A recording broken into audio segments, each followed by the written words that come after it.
10:32 p.m. here. I'm sorry, I failed you. A few minutes late because I was trying to add these photos in time. Welcome. This is Josh with Inkology. If you're new to the channel, please like and subscribe. This is a fun artist community where we get to ink and learn to draw and just go over just having fun while we, sit here and draw together. Hopefully, if you have a pen and paper, grab it, set it up, let's doodle, let's draw. Draw as I draw, If you don't know anything about me, I am an artist, ink illustrator. I do everything from murals to ink drawings to pencils and commercial work. Anything pretty much I can get my hands on, I will try it out and do it. But I love comic book illustrations and I love all kinds of illustrations all together. So right now, tonight, we are going to be going over, this commission piece that I offered up for a 1,000 subscribers raffle. And welcome Picarza, welcome Harsha, welcome Yuko. And the winner is, of course, one of our very own Harsha. I think it was Harsha, right? Harsha, you're the one who won, right? It's already been so much stuff going on. I'm like forgetting things. Anyways, we got because it was the Indian thing that we were doing yesterday. So I'm like, can Harsha win everything? Did he just win everything, or was it? Yeah, let me know. Anyways, all that to say is that it's a cool commission for Batman versus Indian Spider-Man. Okay, right. It is Harsha, right. Indian Spider-Man in India. I'm going to take it place there. And he wants it in the style of Bernie Wrightson. If you don't know who that is, I'm going to show some images real quick of, his style, and we'll get into it. So grab your pencils and papers, and let's have fun just doodling and, having our imagination explore, I'm using a 2H, of course, my Lyra pencil. Not the best. I actually enjoy using a Faber-Castell more, but I can't find my H ones. I only have the Bs, the 7B and stuff like that. This is too dark for what I want to do. I only have another Faber-Castell 4B. Don't know where my H's are at. No fun. What's up, Randy? Welcome.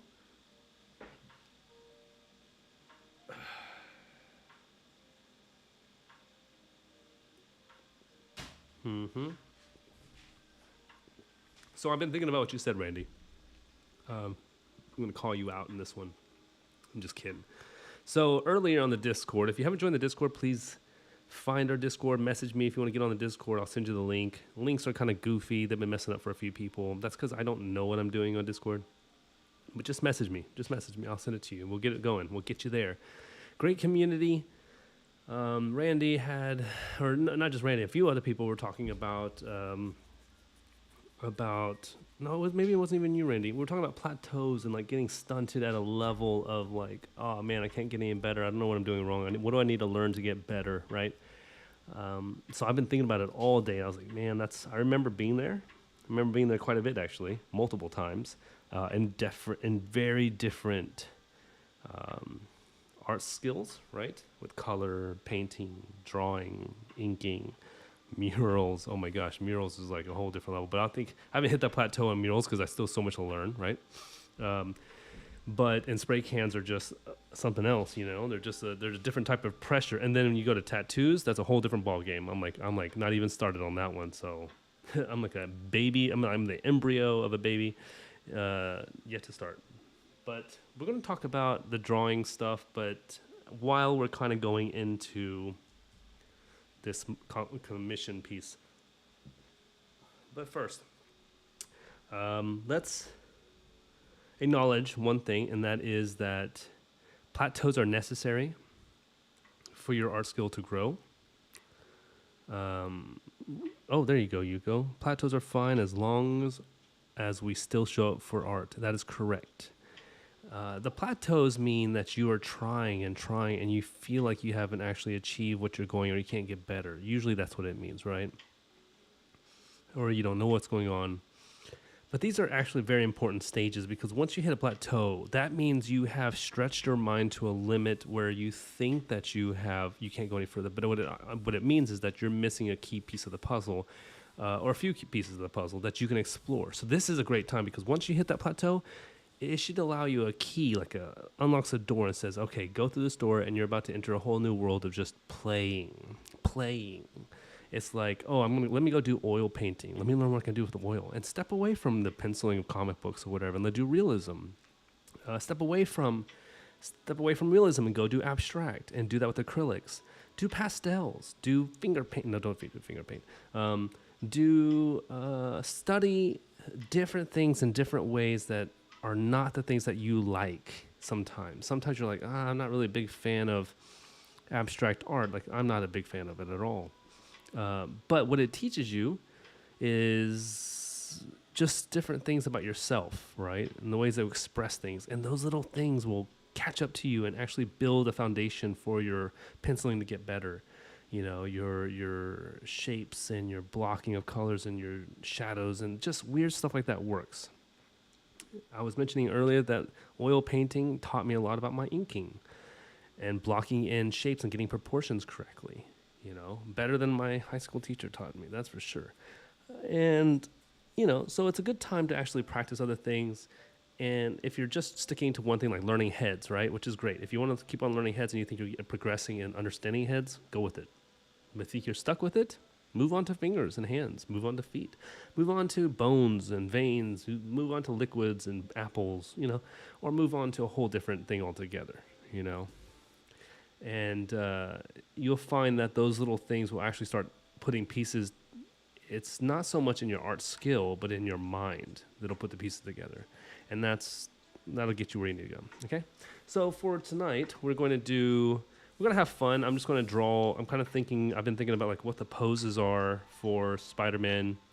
I've been watching Into the Spider-Verse, or I don't know what the new one is, the second one with the Indian Spider-Man. I've been just watching it, kind of getting his feel of how he moves and stuff, and like the city of, I don't know what the city was called in that movie, but it was great. It's fantastic. I don't think it's good as the first one. Still good though. But let's look at some Bernie Wrightson stuff.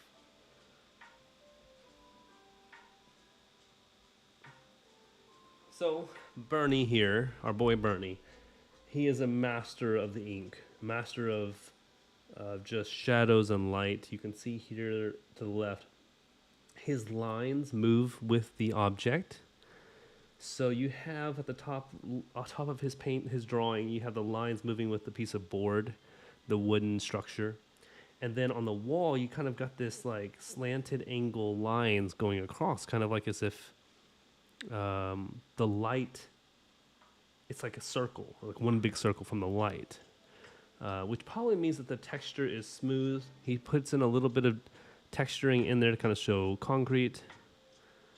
And then you can see that he actually left a lot of white on the Frankenstein's monster.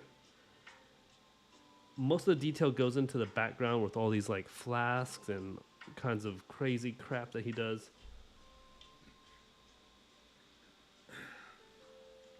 Now, where his mastery shines the best, what I think the main point of this image is not even the monster and Frankenstein here being grappled. I think this was kind of something that he probably enjoyed. The clothing, you can see the wrinkles in the clothing, that's nice. But where the mastery comes in is the flasks, the glass here. If you look at the glass, he knows how to use ink to the point where it looks transparent. Now, that's a very difficult thing to do. You know what I mean? Because not only is the flask lighter in color for inking, but the line strokes are representing different textures with the image behind it. Like the desk, if you see the very bottom one with the flask with the reflection on it, and then it has some liquid at the bottom, but then you can see the desk table behind it. The desk table's darker where the flask meets it, but then it's lighter at the tip in the middle where it goes up to the coat, where the shadow should be going through, and it should be darker, but then it becomes lighter.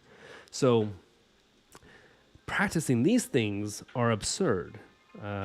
Because not only do you have to be focused on the big picture, but you also have to kind of, well, screwing up at this point is not an option really.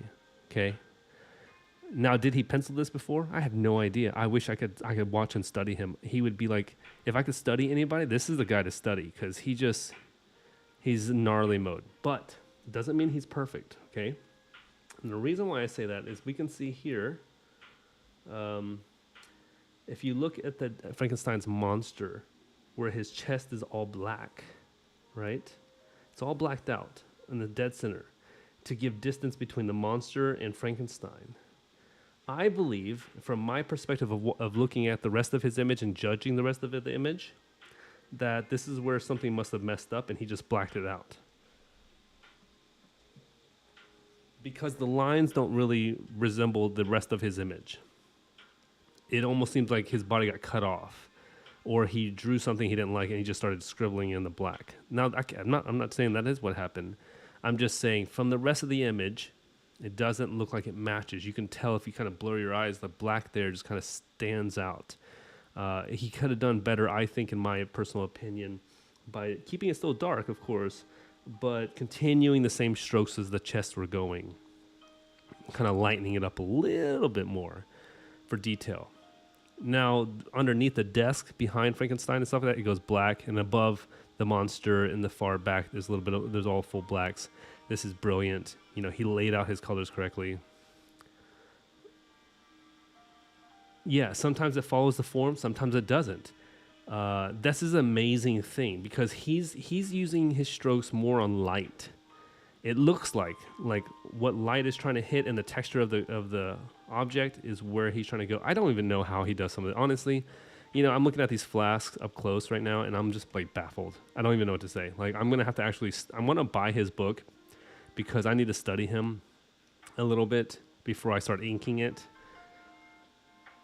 But what I love about him, and he does the best, is that he doesn't hesitate to complicate the image. He's like, I'm going to put everything in the image. I'm not going to hide details. I'm just going to throw it all in there.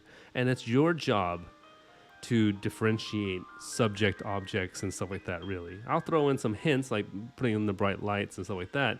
But for the most part, good luck. You know? I love that. That's my style. I can't say how much I love his artwork. Okay, let's move on to image number 2. Oh man, look at this character. This is like sickening, I tell you. I saw this image on Pinterest or something, and I didn't know who did it, but then I looked at it and I was like, oh, it's Bernie for sure. You can see that.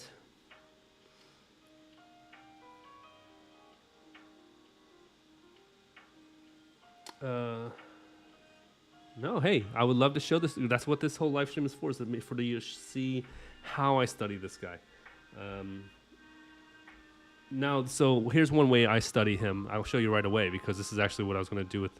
Remember I told you that I wanted the glass shooting out and some of the spider webs? Well, spider webs are super complicated. I can get a lot out of that with detail, right? Spider webs, Spider-Man. Todd McFarlane style does really good spider webs and stuff, but if you look here at the grass, he's got grass coming in all kinds of things. And what I would do to replicate this kind of style is I would just start drawing them in every different direction at a spatial distance, right? Being a little creative, you know, but keeping it in the same kind of strokes, light. Wait, you can't even see it. I have the picture. Yeah. There you go. Let's see. I'm over here drawing you guys like, what? What is he doing? And then I would be doing this, kind of drawing in this, and then when it's in here, I would be doing the same thing, right? Kind of coming in, but I don't want to have the ink in perfection, right? So that's why I wouldn't actually fill in all these white spots. I would do a long strand, I would do a short strand, do something like this, and then I would do this. And then when I ink, it's actually, I understand what I'm doing. So what I would end up doing is, let me get number 5 here, micron number 5. I would then go in and start detailing the way I want it to be from what it looks like. Yeah. And so he has lights kind of blocking out. I'd make sure to keep, like, if I wanted a light here, I wouldn't do any kind of drawings within this area or this area because I've already drawn here. So let's see, I'll show you.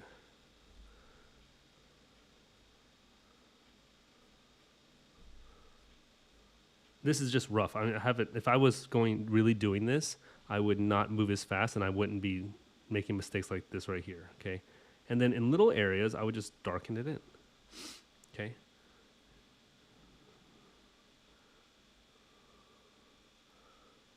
I would take my time, of course, if I was really being serious, but I'm just showing you what I would do. So even though I would have some of these that I would draw in, I would come in here and then, oh shoot, I said I wasn't going to do that either. Darn it. I just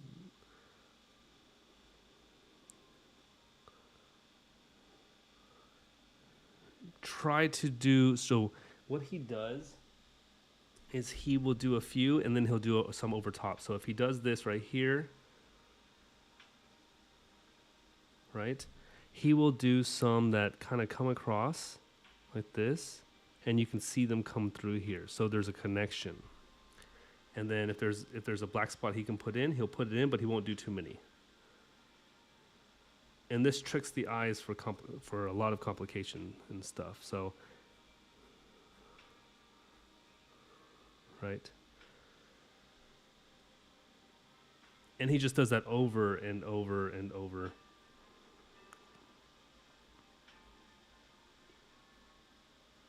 And for leaving white spots, he's going to definitely do that here with the light issue. So if I want to draw, just do this. It's like crazy tedious what he does. But look what happens when you are tedious. It's beautiful. It's freaking gorgeous. And you can throw in some lines here and there to kind of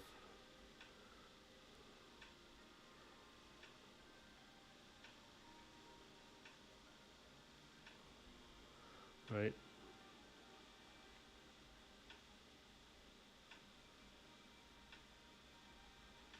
Okay.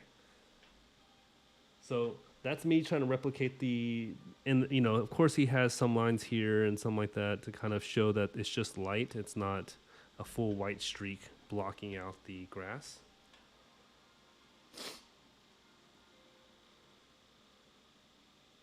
Oh, dude, for Dracula would be sick. I would love to see him do it for Dracula. I would love to see him do it for the Phantom of the Opera. You know what I mean? Oh my god, I love the Phantom of the Opera stuff. I love these kind of characters, these dark characters, and Dracula. I mean, Dracula. You know what I like about Dracula? The way I saw one artist, and he just draws him kind of like Neferatu, kind of like. Let's see if I can just draw his.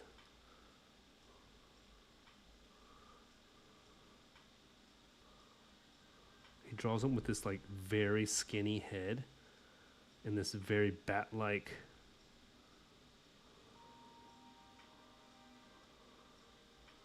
See if I can do it a little bit. I'm just trying to draw a real quick sketch. Sorry.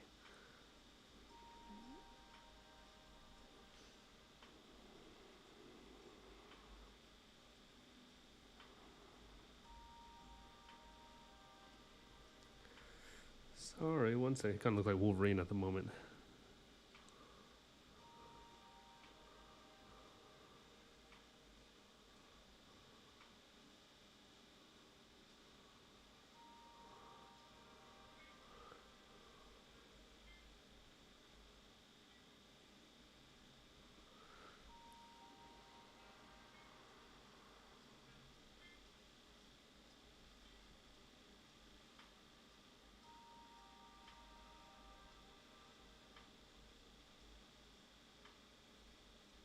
He has this like long, elongated neck. I love it. I saw it somewhere. I don't know who drew it. Just trying to replicate real quick so you can understand what I mean about the Dracula look.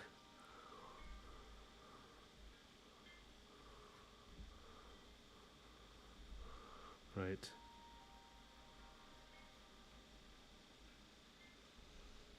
Get these shades in real quick.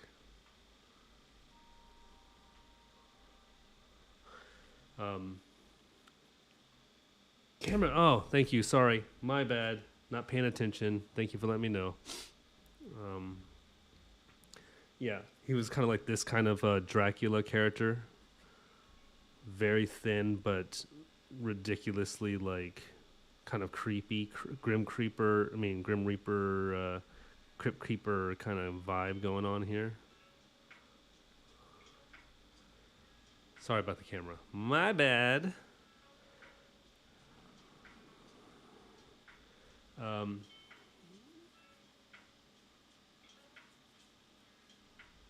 Sorry, I gotta fix his face. Yeah. Anyways, going back to Bernie.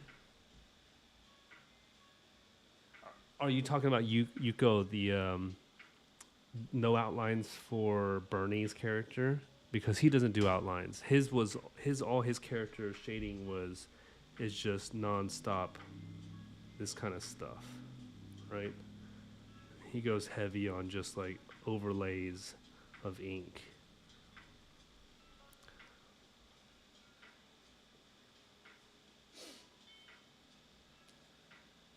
Dude, you're already done with one side of your comic page? No way.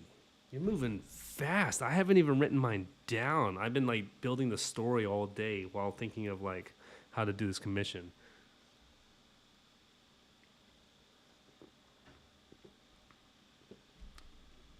Cowboy walking on a ritual happening in India. How sick is that?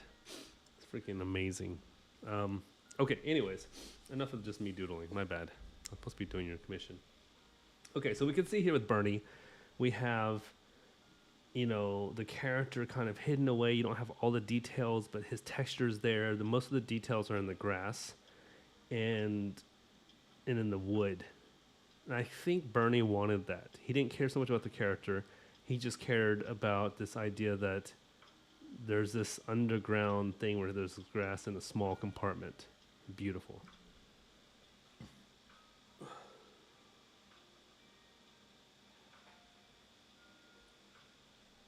Ooh, revenge. Nice. The final Bernie one is this one. We can see that Bernie is just a master. Look at these lines. You see these lines? This, to me, tells me he wanted to portray like wind or like this movement of like, because the Frankenstein monster's moving the curtain over. And I feel like there's this gust of wind shocking the guy and just all this movement going through. I don't know how he did it. Furries are okay for the comic event, right? Yeah, furries are okay. Who doesn't love a furry? That's funny. I heard some funny stuff about furries today, like from the right wing side. I was like, you guys are ridiculous. Like, I don't know where they come up with some of this stuff that furries are doing. I'm like, you guys making up stuff left and right.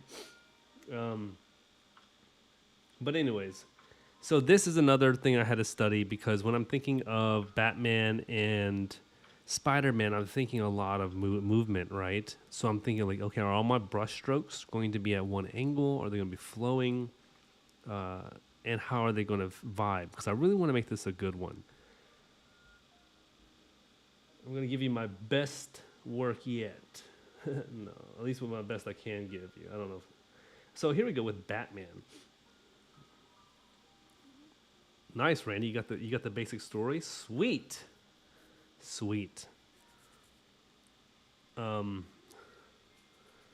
Nice. I can't wait. I can't wait. I'm excited to see what you guys build up. Okay, so we have Batman here. Now, I pulled this image because he has the same kind of line thing going on where the lines are going all in one direction almost. Um, Kind of building out Batman, leaving a lot of white space. The darks, he's not even really outlined. He's just, there's white and black shadows. This is brilliant. This is a lot of information. The background is just darkness, so I guess it really doesn't need to be anything. But I want to show the city of, India. So one of the India cities. So I'm gonna have to work that through. Now, who is Spider-Man? This is our Spider-Man. We have an Indian Spider-Man, and he's different. He's got beautiful, lush hair, lots of color. These bracelets he flings off. Kind of like a yo-yo thing. I don't know what's going on with it, but it's cool.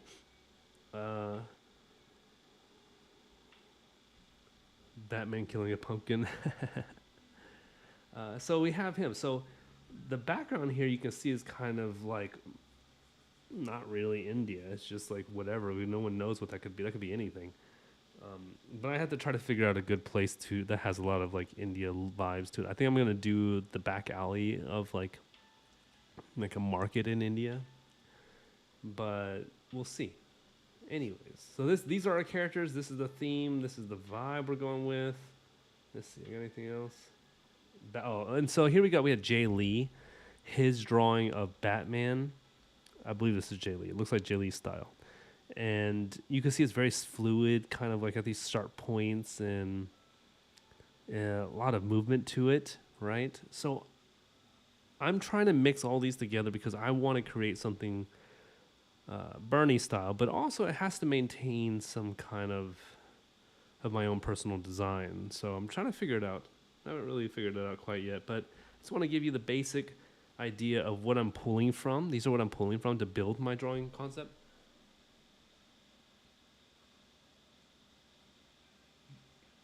So from here, I'm going to be creative with how Spider-Man's going to be, how Batman's going to be, and what the action's going to be.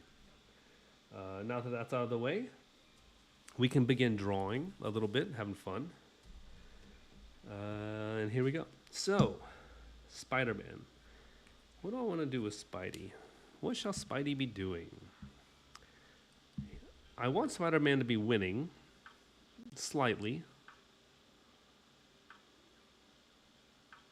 Batman always looks cool, beaten up.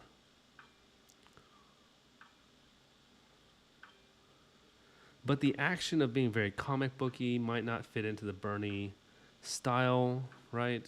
Bernie's stuff is very shocking of an image to something happening right in the moment, but no action really taking place. Even with like Frankenstein grabbing him, it was just very like it could be a still moment. So, I have a few options.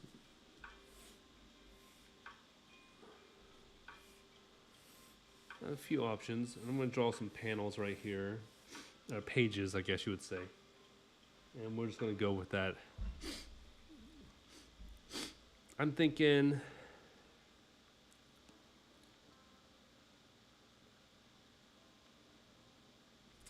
I want Batman's head like this, kind of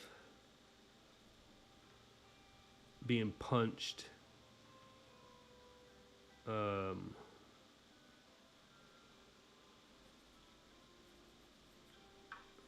I haven't decided yet on this yet, but let me zoom in. So it looks like I'm drawing I am drawing a miniature, but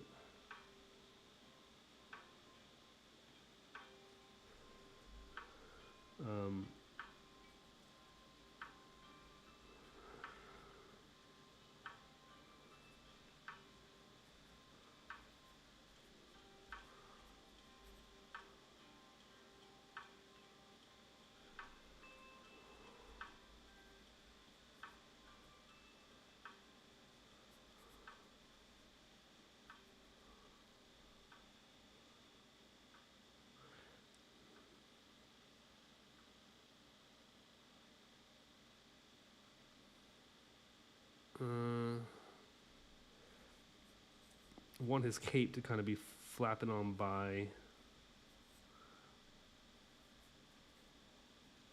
This is one idea, and then Spider-Man's foot to be kicking him in the face. Spider-Man's feet do a lot of the work, I realized, in all his fighting scenes.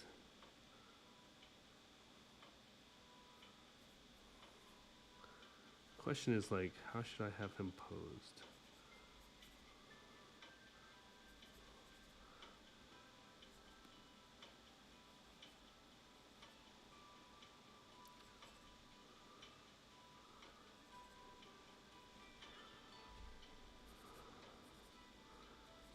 So we have him kind of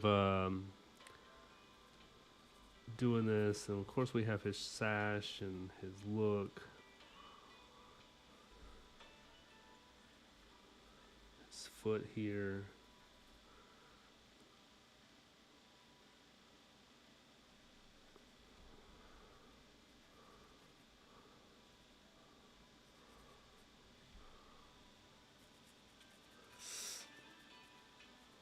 You know what? Maybe I'll build out his arm this way. Yeah. Build out his arm this way.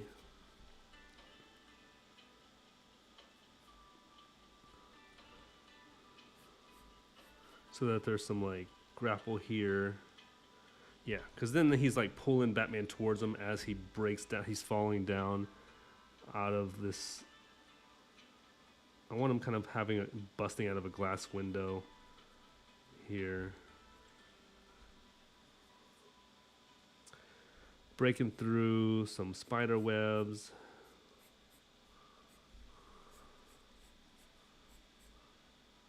Of course, Batman's leg is here. Let's just darken in Batman real quick, so you know who's who. And then the cityscape behind would be like some kind of Indian market or something. But they would all be moving lines like this. This is what the direction of the lines would be, right? All the lines would be kind of straight down. It'd make it easier for me to draw this, but also give it the right amount of movement. Everything's going downwards, and things are snapping. So I'd have a lot of detail here, a lot of detail in the city here with like tents and market buildings and little stores and stuff kind of going into the distance this direction, right? That's my one idea I have. I think I can get a lot out of that. Yeah, speed lines, my bad. Speed lines, correct. Speed lines, but the thing about the speed lines, they wouldn't be speed lines necessarily. They would they would look like these kind of lines where like they're moving with the you can still see the objects within the background, you know? So they wouldn't be technically speed lines, because speed lines kind of like usually, like this would be speed lines. Batman has speed lines for the most part because there's no detail whatsoever of what's happening. I mean, even though you can tell it's rain, it's like not as yeah, I guess this would be the best one to represent. The lines go in the direction of the movement, but still give detail.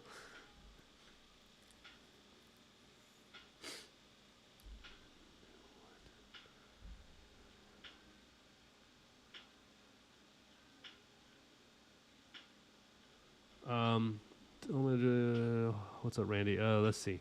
How should I practice to be able to do what you're doing? I only seem able to replicate others' drawings, and poorly at that point. Well, okay. Well, here's a question. Here's a simple question. Are you replicating to... I'm imagining you're replicating to learn, not replicating because you want to create the art piece to be identical so you can have a piece for yourself, right? To learn this, to what I'm doing, are you talking about the commissions, like taking an imagination and building it like this? Is that what you're saying? Just this part here, or are you talking about how to ink? Like, which part are you asking? Because they're two different tutorials to me, actually.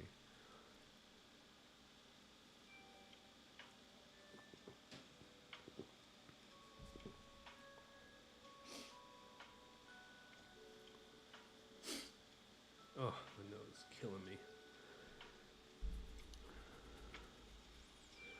Okay, well, Randy, I'm going to assume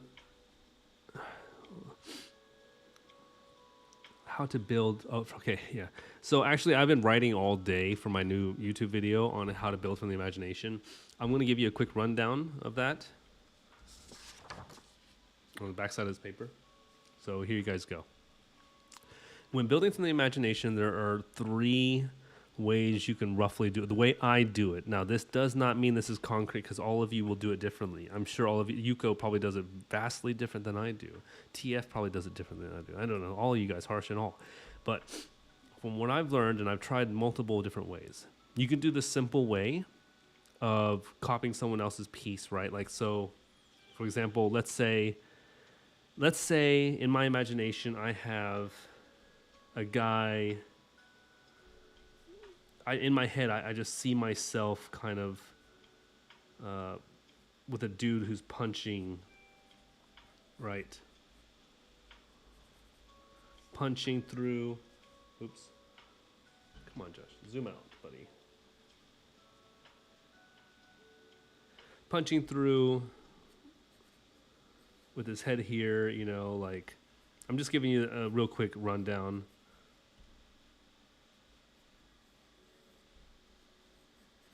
Okay, this is the normal pose where like there's a guy punching, doing something.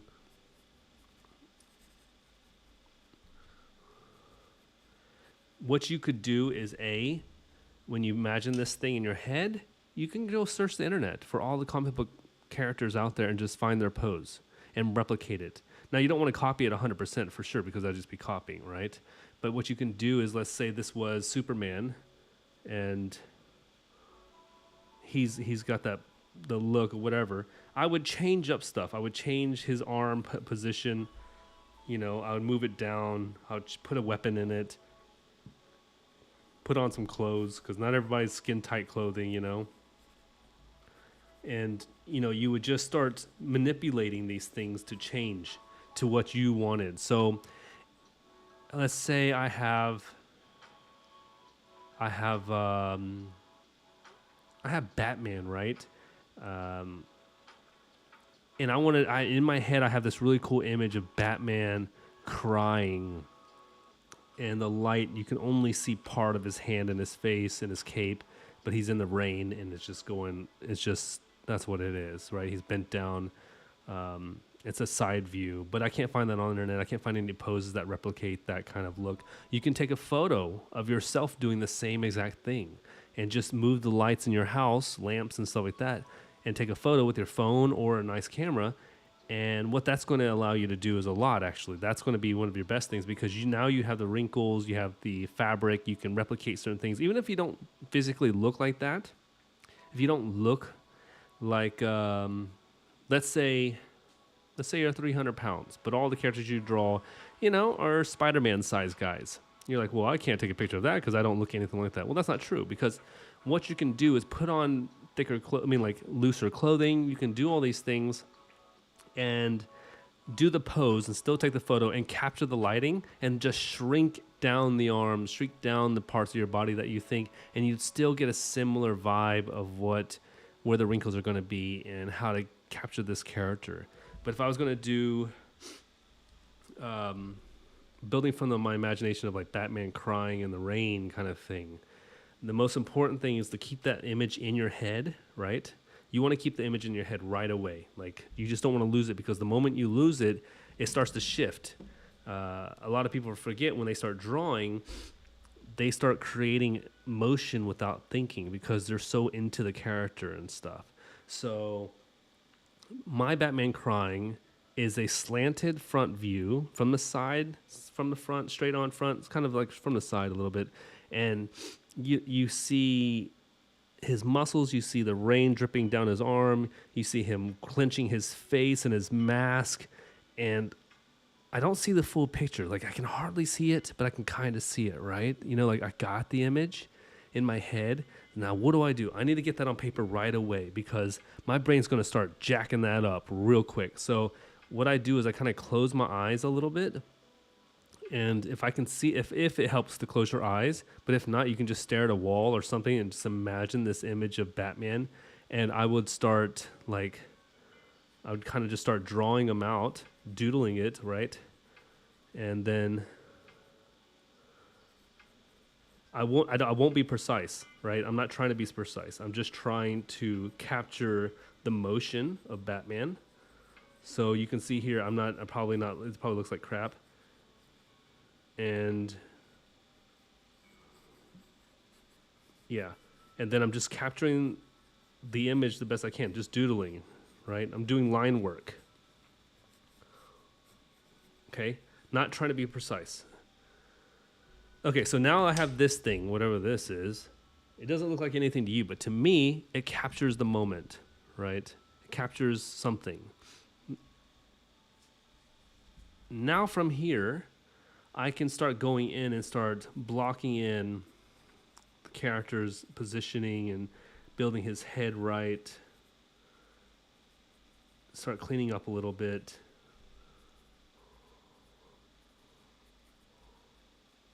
Start building the form more because now I know what he's going to look like. And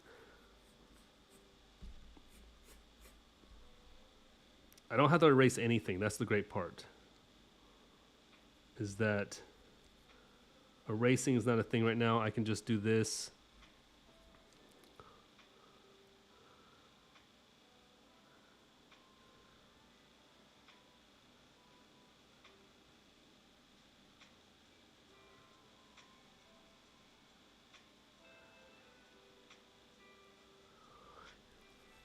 Then I can start following rules and of how things should look, right?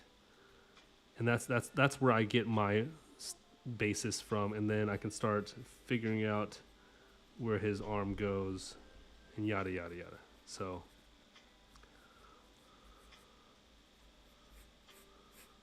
okay, now I don't draw it all out right away. I don't get all detailed because one of the best things I find is that you want to start building out the shadows. The shadows are going to help you the most. So where my light source was right here. What am I drawing way down here on the camera? My gosh, sorry guys. The light source is here, going downwards.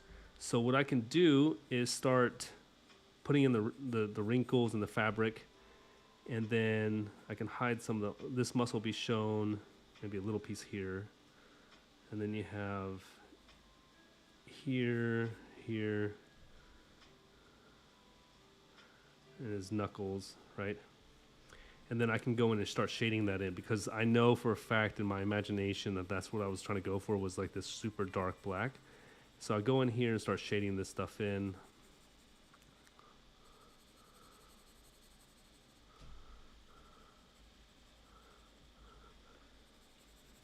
And it should look like a mess. I think it should look like a mess.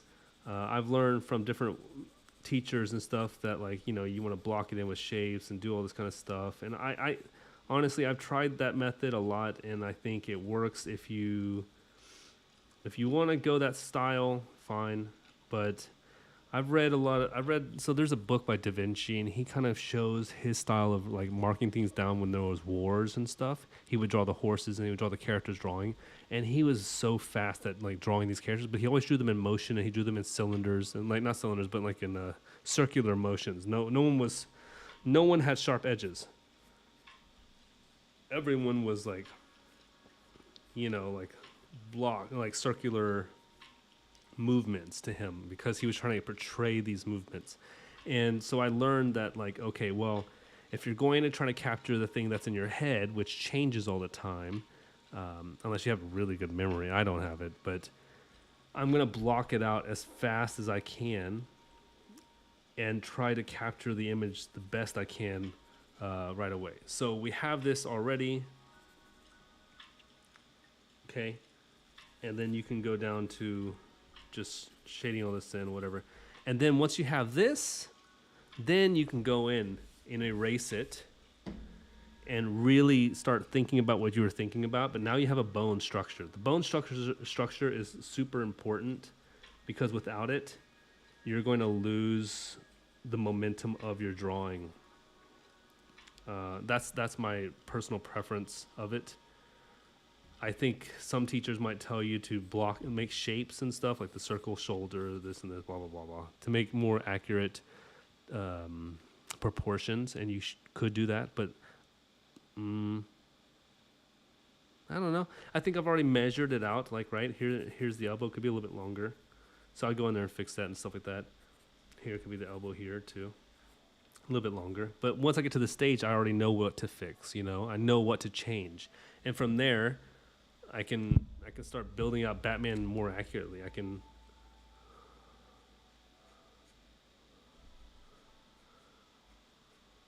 And for the rain, because I told you it was going to be raining, I'd have to take into account like that, and then I can draw in little stuff like this. And honestly, the rain's a whole different game because it's freaking annoying. That's what it is.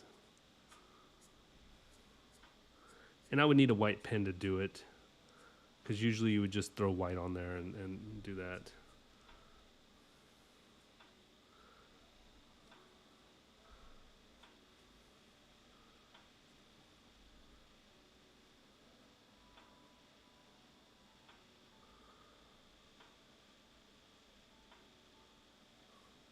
Right.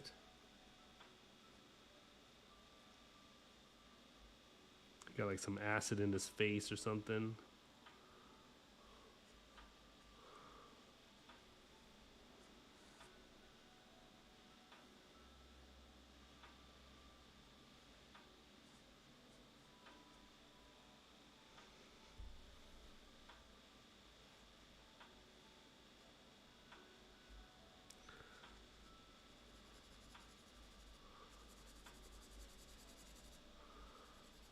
Like a terrible quick draw. I shouldn't do things so quickly. I think when I do things quickly, I get all jacked up.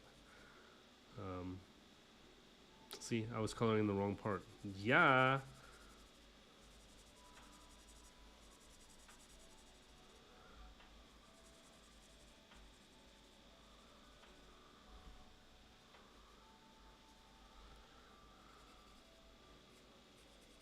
Does this help at all? Does this make sense, what I'm trying to teach, what I'm trying to show you? Or is there a different method you were thinking that I should let you be informed about? Because from the imagination, I was going through this on my phone today, writing out the script for it so I can do it and actually show a visualization of it. Because I think what it needs to be done is like, I need to actually play out the part of me actualizing these images and building them out in my head. So that way you can know what it looks like, what I'm trying to do with on the paper. Because me just explaining this, I think it does a poor job of really telling you what's happening here. I think it kind of, how can I say this? In my head, I have this image, right? I have this image. It's pretty much, it's similar. The angle is front right. The rain's coming down. There's a lot of white on the back. Darkness is all in the front. It probably could be more dark on the front, honestly, because Batman is just pretty much all black anyways. The details of Batman should only come through like his eye line kind of thing, in his ears. You know, he looks like Catwoman. Never mind.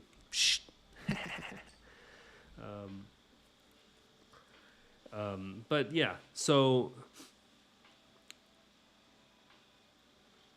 if you're patient, in which you should be patient, working from the imagination means taking the object that you are inspired to draw, okay? Focusing on it. If I want to draw Batman with his cape and stuff or whatever, let's say I don't know who's a good person I could draw. If I want to draw Spider-Man and I have him web slinging, I imagine him, his big old hand right here, right? That's where the main focus is, his hand in my mind, because that's where the web's coming from. He's shooting out this web. You know, you want to focus on the hand, right? You want to focus on getting that image down, because that's the part that, well, you're imagining, and what's the main focus of your entire drawing, right? You know, Spider-Man's web slinging is his thing. What is with his fingers? Okay, and then from here, I would draw the head, because the head is the main focal point to what he is doing. You know,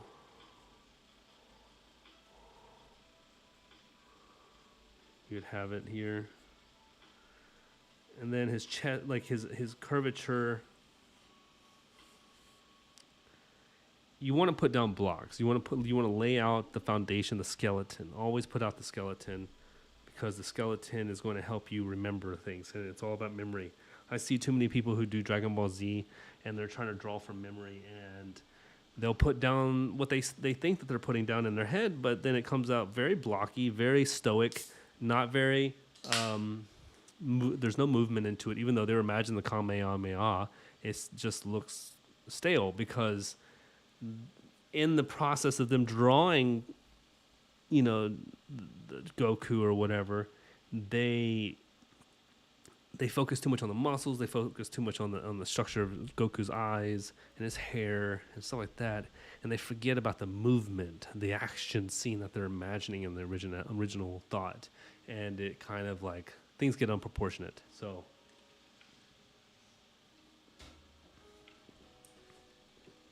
So with Spider-Man,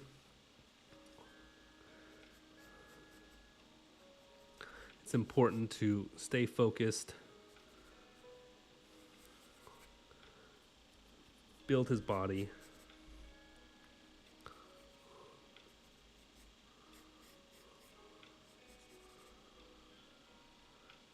and if you forget, if you had an idea of a reference or of a pose, you can always use references. References are not bad. That's what they're there for. That's why we use them. That's why the masters, you know, Da Vinci to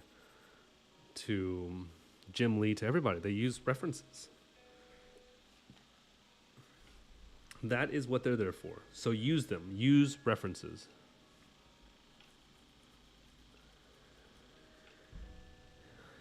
Yeah. The skeleton, I mean, learning the kind of how long the legs are, how long they can be, because, I mean, these aren't full proportions. These are actually just like wing it proportions. But because it's Spider-Man, you can kind of stretch. You can stretch the idea of what, you know, what he can do with his legs. His legs are like hardcore, right? They're super long, it seems like.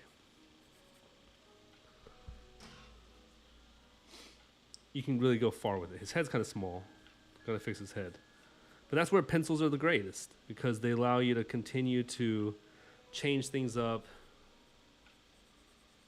right?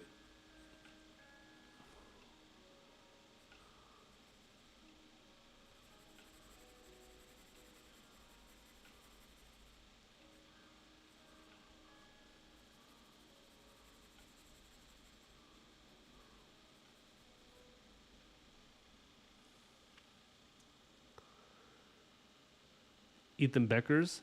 I gave you one by Ryan, what's his name? Darn it. A comic book artist today on Discord. He's very good. He teaches very well.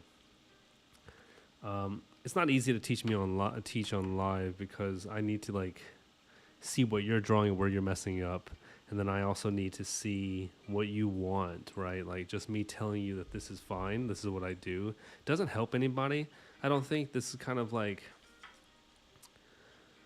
there's so many different ways to teach drawing, and I'm trying to think of like what's best for you, but I don't know what's best for you, because I don't see what you're making mistakes with. Ryan Benjamin, yes, thank you, Harsha. There are little tricks, little things here and there that help the art pop and grow, right? Like, for example, if I was doing Spider-Man here, this shadow between his chest and this shadow, it would be darker right here at the lines, right? And this is what happens to light. When light hits an object, it hits a dark line, and then it gets lighter. Okay? Like these are little techniques, right? That you would help you really, really hit your art piece better, make it better, or whatever you want to say.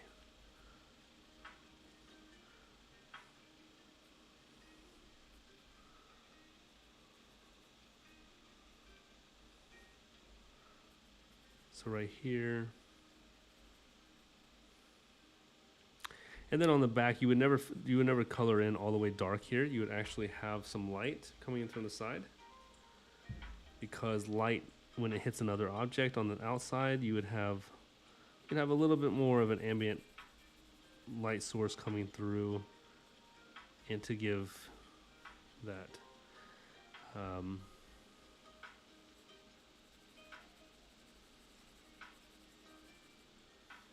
Okay, so. And that's for proportion wise. Jim Lee said it today. I was watching a video. I sent it on Discord, I think, too. Jim Lee says, Stan Lee asked Jim Lee, what a wild thing to think that Stan Lee's asking you how you do something. Like, can you imagine if Stan Lee was like, how do you draw so well? That'd be such a compliment. But Jim Lee's like, hey man, I've drawn this like 1,000 times. I've drawn this same pose 1,000 times. So eventually, obviously, it's just me reusing it. And that's the truth. When you draw something so much and you keep doing it, you understand how the arm's going to turn, twist, bend, the shadows, the lighting, and you kind of already start building a library in your mind. So that's where they say, practice makes perfect, but it's really practice makes a lot of information, or just makes you better.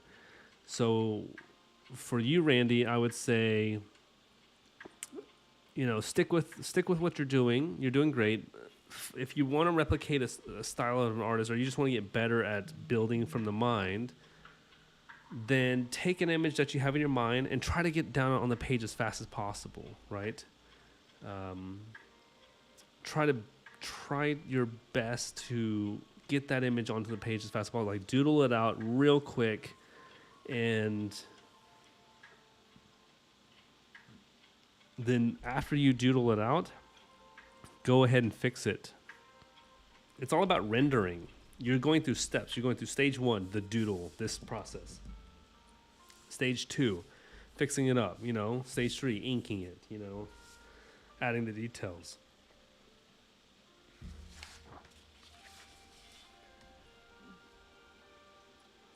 No one usually goes straight into the inking. I do inking, straight into inking sometimes, but it's not the greatest. It ain't the greatest, that's for sure, It's better to do pencil first. So, yeah, that's what our Discord's for you to throw your ideas and try it out. And then you can ask us, hey, would you try doing the same exact thing? And I'm sure one of us will do it, and show you what we come up with,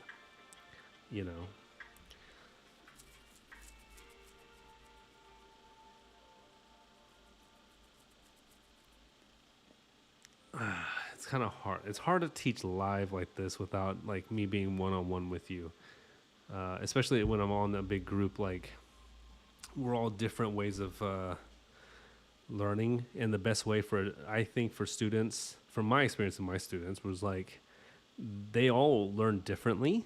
So I had to teach them differently, but in different room settings by themselves. I couldn't teach them all together because you know what that is. That's just high school. That's what that is. High school learning. You're like, okay, guys, you've got the head. It's a square. You want to do a cube, right? That's where the head's going to be. You've got the neck, which is a cylinder, right? And then you've got the body, and then the chest, the shoulders, the abdomen. It's pretty much, that's what this is. That's what high school is. It's just about building it, and then you build around that. And, it's yeah, you could do that. You could start building out a character in this fashion and start following these rules, for sure. You could do it and they would work.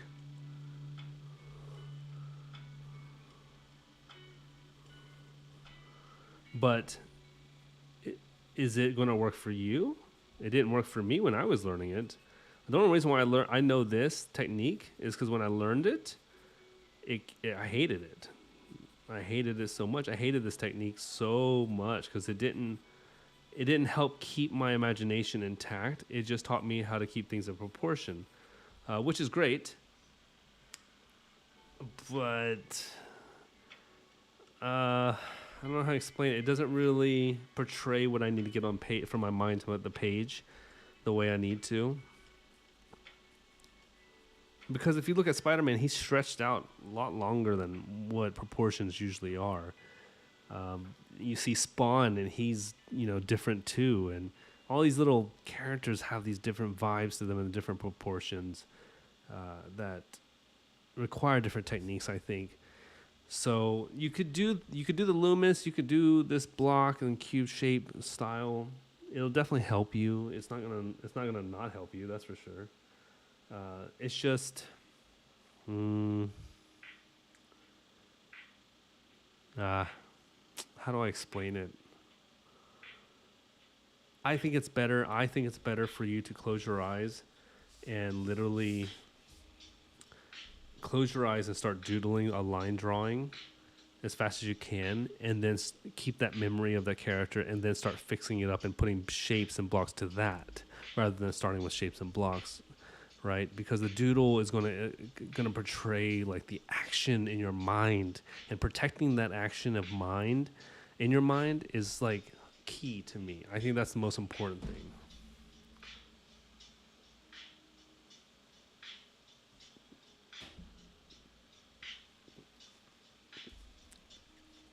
I think you have a lot of images where there's this really strong man kind of character. Let me just draw a strong man. This is like the normal strong man. Rib cage coming up.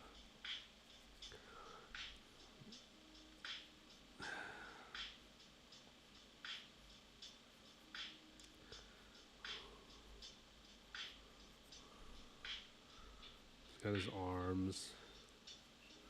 His bicep, tricep, his shoulder, and then right here, right? And he's probably holding something. Who knows? I don't know.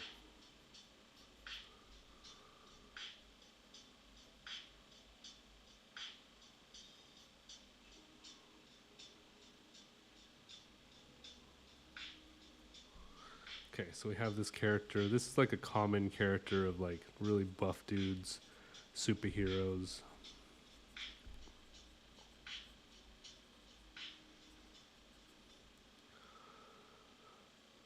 Whatever, I don't want to draw this bottom part because we all know what that looks like. Anyways, so like this is a normal thing, and you could do this kind of sketchiness, but you see how like my lines are like crap? And then the proportions get out of hand because I'm too focused on getting it. I mean, like, I think it's good to move this fast, but his proportions are wrong, that's for sure. But it's okay. You can move and then start changing the stuff by erasing and cleaning it up. But at least you have the image of what he should look like.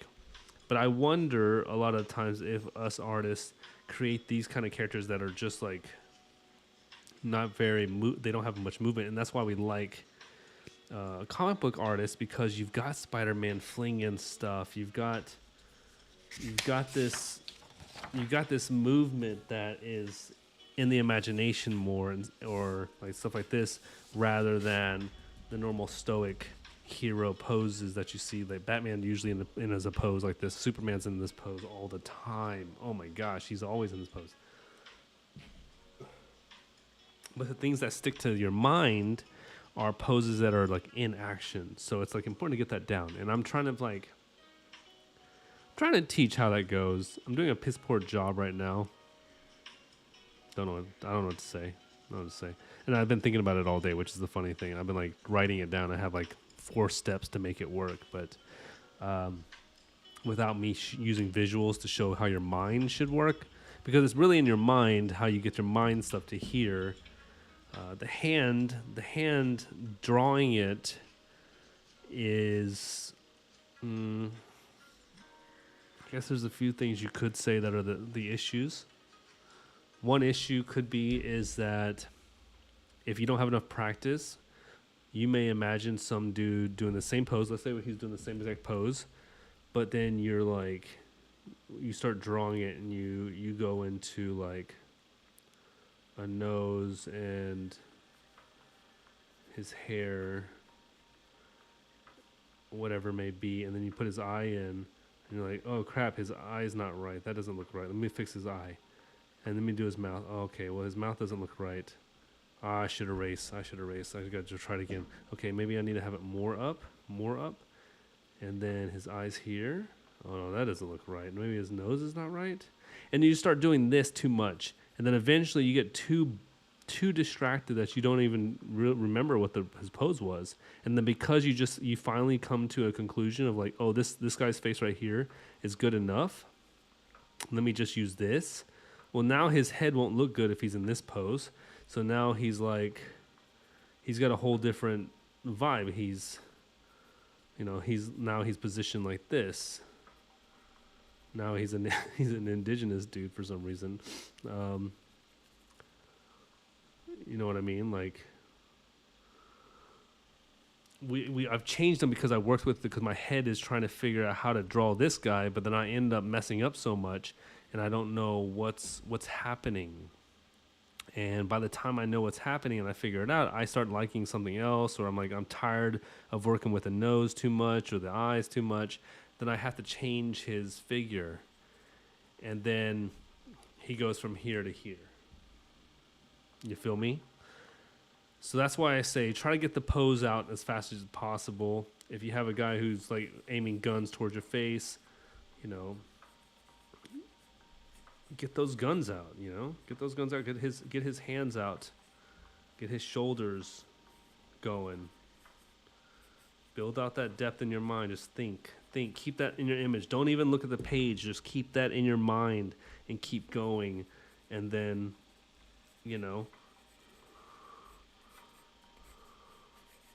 just keep going. Just draw.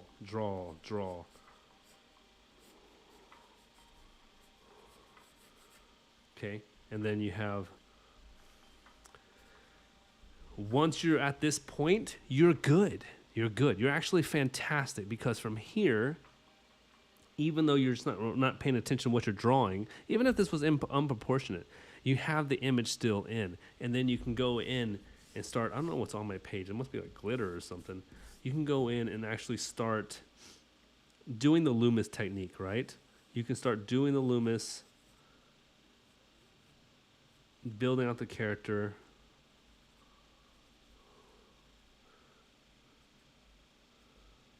Got the Joker going on here. Weird. If anybody saw the Joker trailer, looks freaking sick. You've got his shoulders. You got the gun. I'm not good at guns. I'm not going to tell you how to draw guns, but you can start fixing up things and building it from here. But also, don't do this. Don't do what I'm doing here. Don't do these kind of things. Don't draw like that. Draw in a smooth line. Be confident with your lines. The less lines you put down, the easier it is to erase.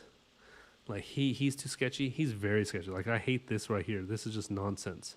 What I should have done was smooth lines.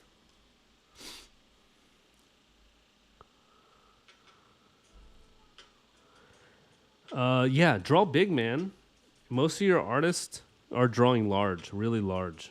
Like their heads, like Batman head is like this large in comparison, but they're using big deleter paper,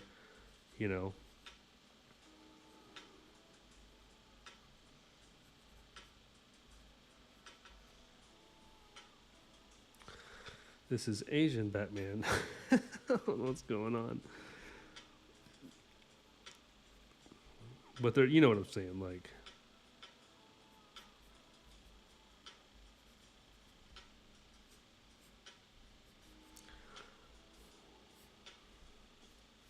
they're drawing large. And the reason why you want to draw large is because you can put much more information on there on the page.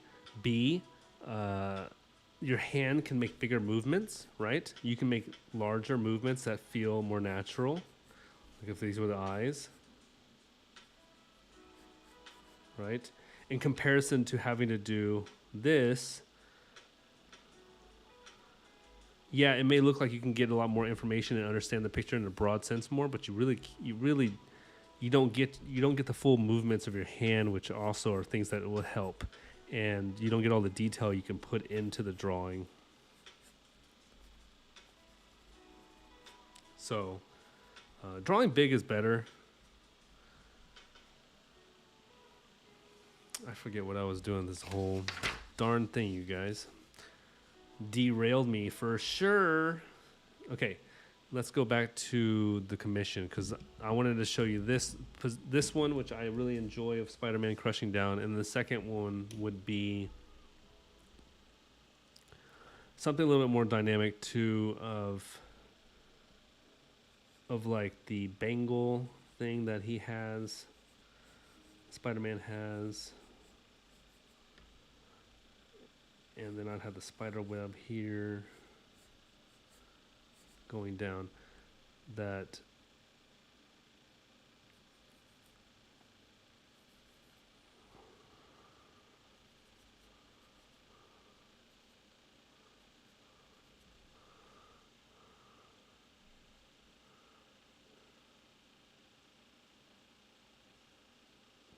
man, that's not gonna work.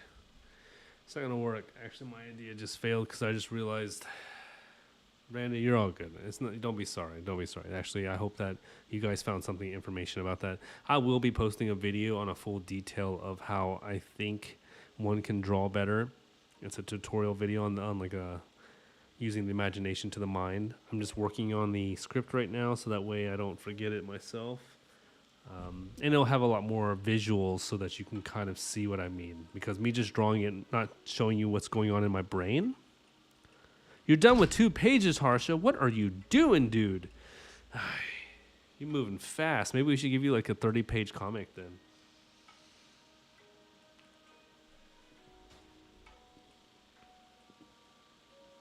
You're crushing it. You're crushing it. Look at you. So I had an idea of Batman here.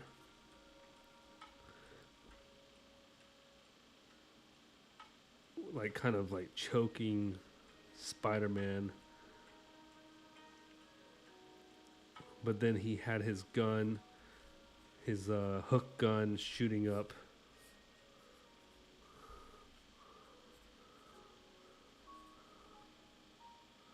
Spider-Man kind of doing his thing. About to whoop this thing right in his face. I gotta do his hair. But I didn't get the back right.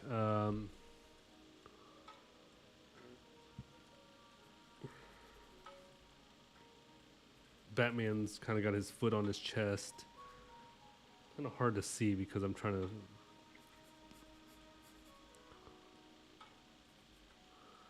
Right, and then you have that thing going.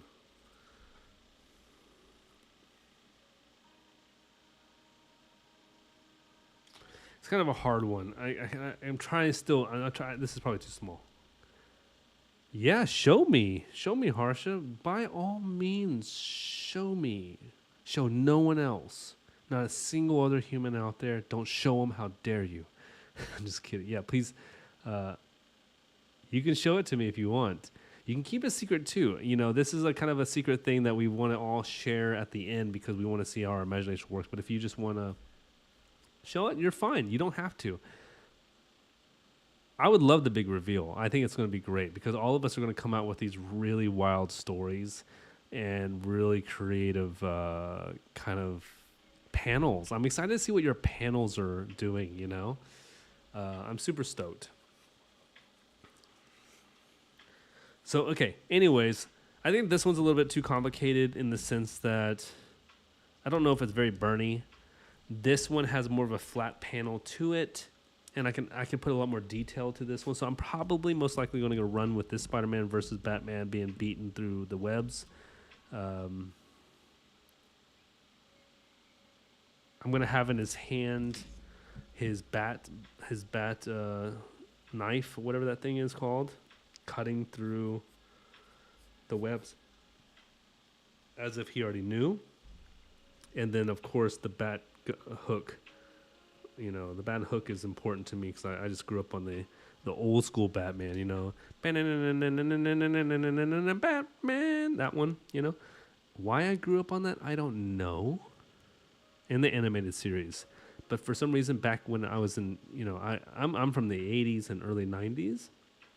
But my TV, for some reason, played like Dick Van Dyke, Mary Tyler Moore, I Love Lucy. I know I've watched every I Love Lucy. I Dream of Jeannie. I was in black and white for a long time with a lot of old school shows because I think my parents, because I was raised super Pentecostal Christian, they wouldn't let me watch anything that was like new.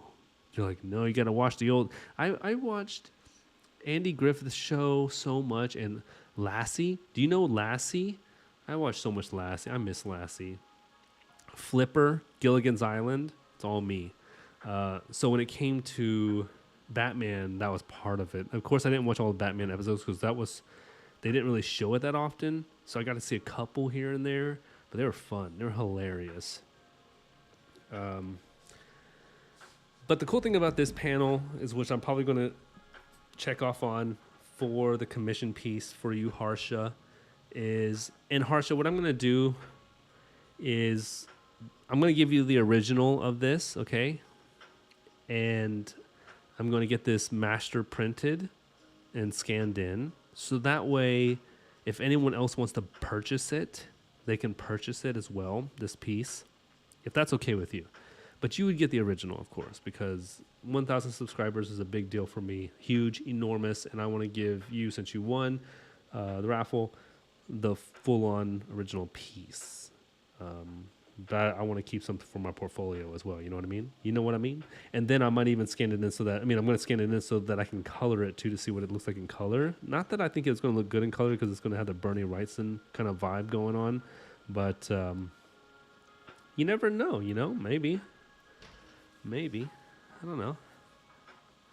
Anywho. So, yeah, we kind of went through a lot of different stuff tonight. I hope that was helpful, a little bit of what I was talking about. I know it wasn't full detailed. It's not like I'm trying to hold information of how to help you guys. It's not like that at all. I've been battling with like how to figure out how not to give too much information too. You know what I mean? Because like I have to do tutoring and I have to do like kind of my Patreon stuff where like if you want that kind of in-depth tutorial stuff, because then I'll give you books, I'll give you like pages to practice on, and like, you know, I'll give you Loomis things to practice, but then also give you other things. So I'm like, where's the in-between of like how much I could share and how much is like too much? Like, because if I can give you all the information now, then why would anyone want to be tutored or be like pay for Patreon and stuff like that? You know, I don't know. I don't know. I'm trying to figure it out. Imprint. I did have an imprint. Actually, I took it down. They were charging my customers way too much. That's why. And I wasn't getting anything out of it. So what I'm actually going to do is I'm doing prints from Printful. I need to purchase one to see what the quality is going to be like. And I also need to go to some stores down here to see if they give me a better deal as well as they have better quality. But once I start working again, you know, Josh has been jobless. Josh has been jobless for a few minutes. Once I start working this weekend and start building up my finances and stuff, I'm actually going to put up my website so you can buy straight from the website, and that way you can get these quality prints and stuff like that, and actually see what I'm doing, updates in the blog and all that kind of stuff. Because I don't even have a blog right now, which is kind of wild. My blog is the Patreon, which is kind of lame because I'm not even blogging that often as I used to. Randy, so the Patreon works. You can sign up for free. It's free. You just have to sign up for Patreon, and then you just like free membership, and you get some of my stuff that I post, kind of like updates, simple stuff, nothing fancy.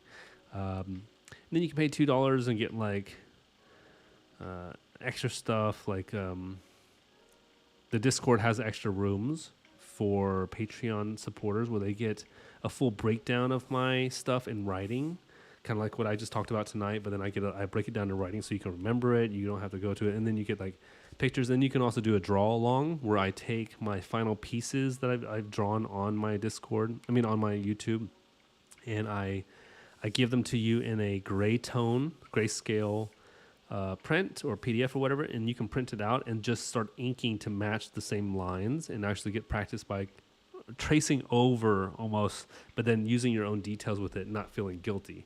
I feel like the guiltiness comes from copying masters, and you think you're copying and tracing, but I think copying and tracing for me is less masterful because you can come play and do your own detailing and kind of practice line work.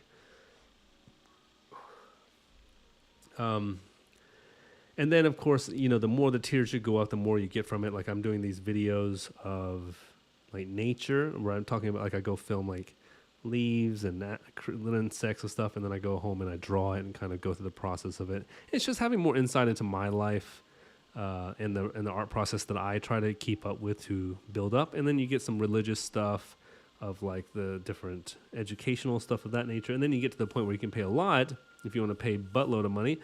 And do the one-on-one tutoring where I'll get on Zoom with you, and you and I will actually work on a project together, and I'll correct you very harshly, like extremely harshly.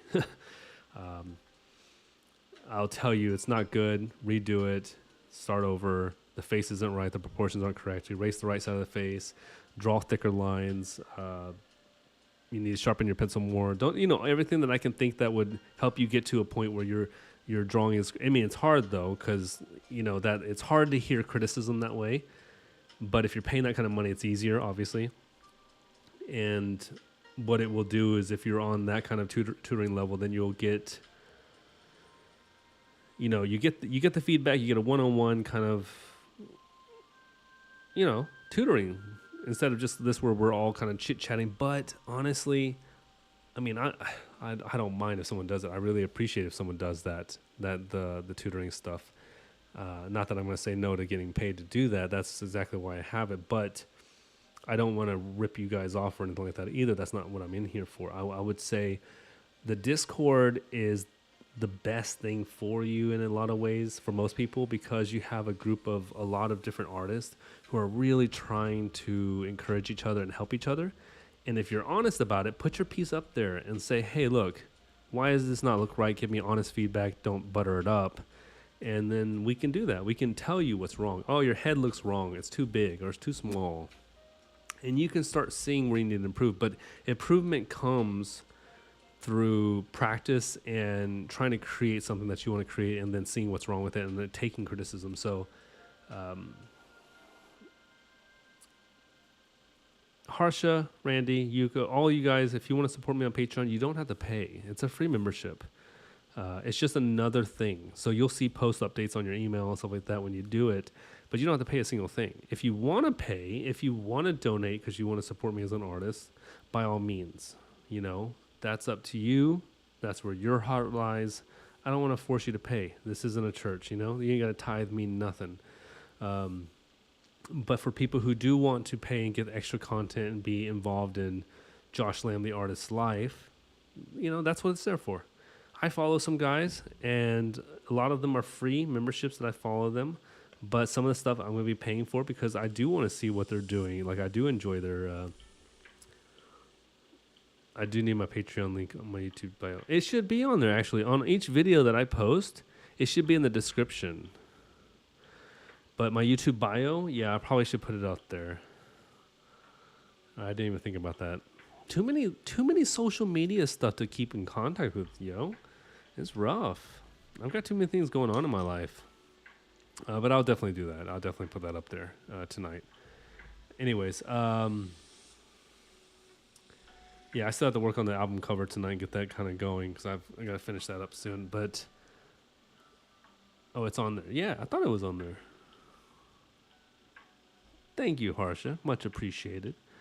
Yeah, the more members that I have, even if they're not even paid, it still looks good for the algorithm, I think. And you know, there'll be stuff that you're gonna want to pay for eventually because like I'm doing the draw alongs are cool, but then I also give like how I think about the process for a new artist, and then for people who want more advanced stuff, it's I'm still working through how to give that out there. You know, I started this year, and you know we're doing good. We're doing good. I appreciate you guys. I thank you for following me. But hopefully tonight was a good little tutorial. You know, also, you got to see where I'm going to go with your commission, Harsha. Likely it's going to be this one. A little bit different, probably. Obviously, a lot more different because I'm going to have more details. Bernie Wrightson, you chose, like, man, out of all the people's commissions, you chose the most difficult.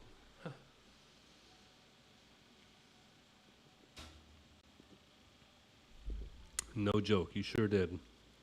But I'm excited for it anyways because I like to do some heavy duty pieces, and I think this one's going to definitely be a good one. I think it's going to be a good one. Anyways, so that's it for tonight. We did good. We had fun. And Mobius.